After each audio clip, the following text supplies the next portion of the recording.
আজকের পর্বে করে দেখাবো করলার ঝুরি ভাজা। আর এই করলার ঝুরি যে ভর্তাটা, এই ভর্তাটা খেতে এতটা টেস্টি, একদম তিতো লাগবে না। যাকে বানিয়ে খাওয়াবেন সে একবার খেলে বারবার আপনার কাছে খেতে চাইবে। আর গরম ভাতের সাথে জাস্ট ওয়াও, বাচ্চারাও খেতে খুব বেশি পছন্দ করবে।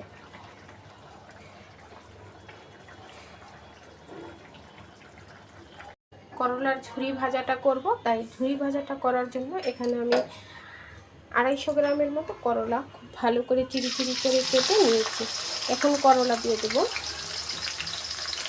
করলাটা দিয়ে সামান্য একটু লবণ দিয়ে দিব, দিয়ে মিডিয়াম টু হাইতে রেখে আমি করলাটা খুব ভালো করে ভেজে নেব।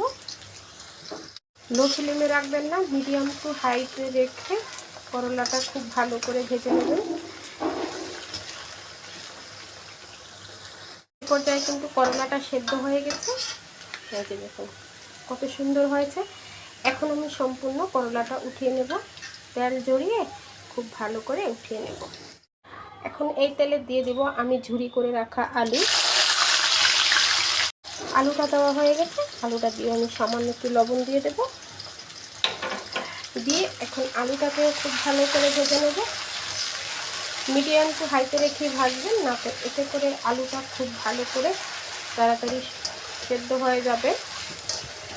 আর দেখে মনে হচ্ছে যে এত তেল দিয়ে ভাজতেছি, আসলে না, আলু করলা এগুলো তেল একদমই টানে না।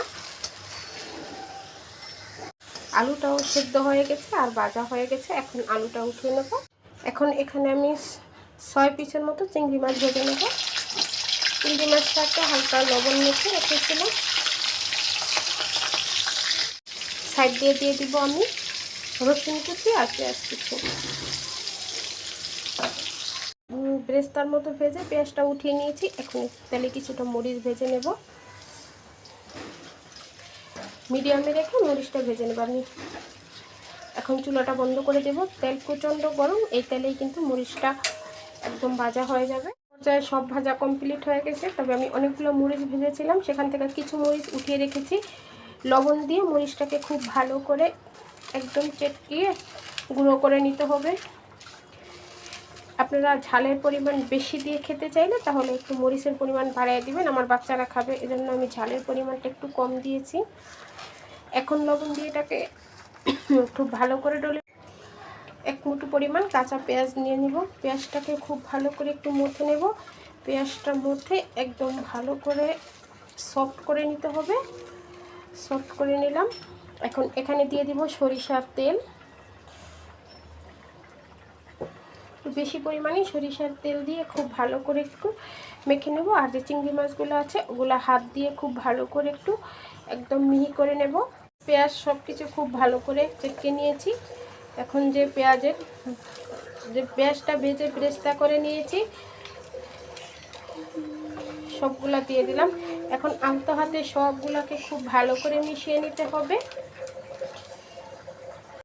আলতো হাতে সবগুলো মিশিয়ে নিয়েছি আর আমার এখানে ভর্তাটা রেডি হয়ে গেছে। আপনারা চাইলে এখানে ধনেপাতা কুচিটা দিতে পারেন, তবে আমি ধনেপাতা কুচিটা দিব না, সরিষার তেলটা ইউজ করেছি। এভাবে করে করলার এই ঝুরি ভর্তাটা বানিয়ে দিবেন, বাচ্চা থেকে বড় সকলে খুব পছন্দ করবে। একবার খেলে আরেকবার খেতে চাইবে আপনাদের কাছে এরকম একটা ভাজা। করলার এই রেসিপিটা একবার করে খেয়ে দেখবেন, সেই টেস্ট। আশা করি রেসিপিটা ভালো লেগেছে। ভালো লাগলে লাইক কমেন্ট এবং বেশি বেশি করে শেয়ার করবেন। আজকে এই পর্যন্তই। ভালো থাকবেন, সুস্থ থাকবেন। আল্লাহ হাফেজ।